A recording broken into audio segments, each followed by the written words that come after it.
राधे राधे मित्रों। कभी कभी जिंदगी में ऐसे अनुभव होते हैं जो हमें सोचने पर मजबूर कर देते हैं। क्या वाकई भाग्य पहले से लिखा होता है? क्या इंसान अपने कर्मों से कुछ बदल सकता है, या सब कुछ पहले से तय है? आज की कहानी एक ऐसे पंडित की है जिसे अपने ज्ञान पर बहुत अभिमान था, लेकिन जब उसने भाग्य के खेल को देखा तो उसकी सारी विद्वता भी मौन हो गई। बहुत समय पहले एक ज्ञानी ब्राह्मण अपने बचपन के दोस्त से मिलने दूसरे गांव जा रहा था। वो दोस्त गूंगा था और एक पैर से अपंग। यात्रा लंबी थी।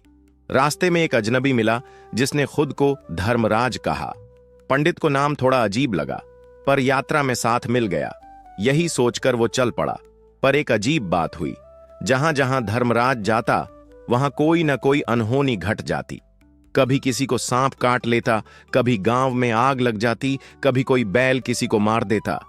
पंडित ने सोचा ये संयोग नहीं हो सकता, और जब पूछ ही लिया तो धर्मराज मुस्कुराकर बोला, मैं कोई साधारण व्यक्ति नहीं, मैं यमदूत हूं, और जिनकी आयु पूरी हो जाती है मैं उन्हें साथ ले जाता हूं।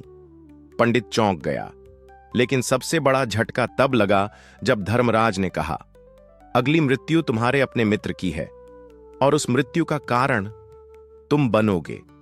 पंडित डर गया और मिलने न जाने का निश्चय कर लिया। लेकिन भाग्य को कौन टाल सकता है?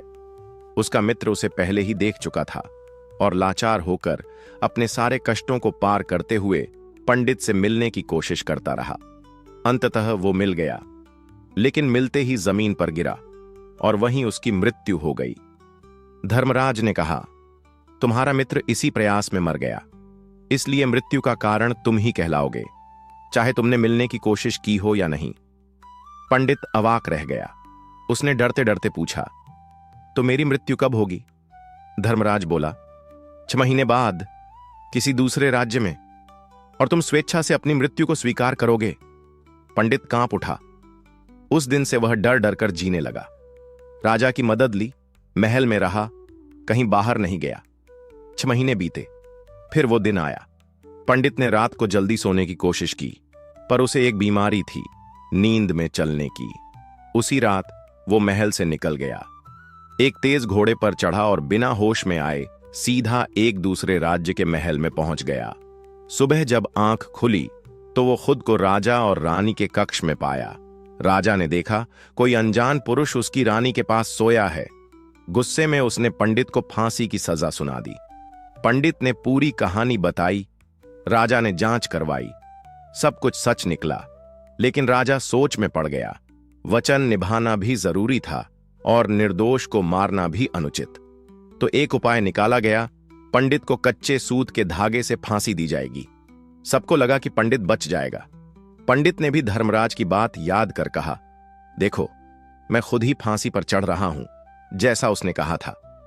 लेकिन जैसे ही सूत का फंदा कसा, वो टूट तो गया, पर उसके गले की नस पर झटका लग गया और पंडित की वहीं मृत्यु हो गई। सभी स्तब्ध थे। कोई विश्वास नहीं कर पा रहा था कि कच्चा सूत भी मृत्यु का कारण बन सकता है। लेकिन भाग्य का लिखा कभी नहीं मिटता। मित्रों, कभी कभी हम सोचते हैं कि कुछ करके मृत्यु से बच सकते हैं, कर्मों से बच सकते हैं, पर श्रीमद् भागवत गीता में भगवान श्री कृष्ण कहते हैं, जो हुआ वह अच्छा हुआ, जो हो रहा है वह भी अच्छा है, जो होगा वह भी अच्छा ही होगा। हम अपने कर्म तो कर सकते हैं, पर फल वही होगा जो ऊपर वाला तय कर चुका है। अगर ये कहानी आपके मन को छू गई हो तो इसे उन लोगों के साथ जरूर शेयर करें जो आजकल अपने भाग्य से लड़ रहे हैं, और कमेंट करके जरूर बताएं, क्या आप भाग्य पर विश्वास करते हैं? कमेंट करें। जय श्री राधे कृष्ण।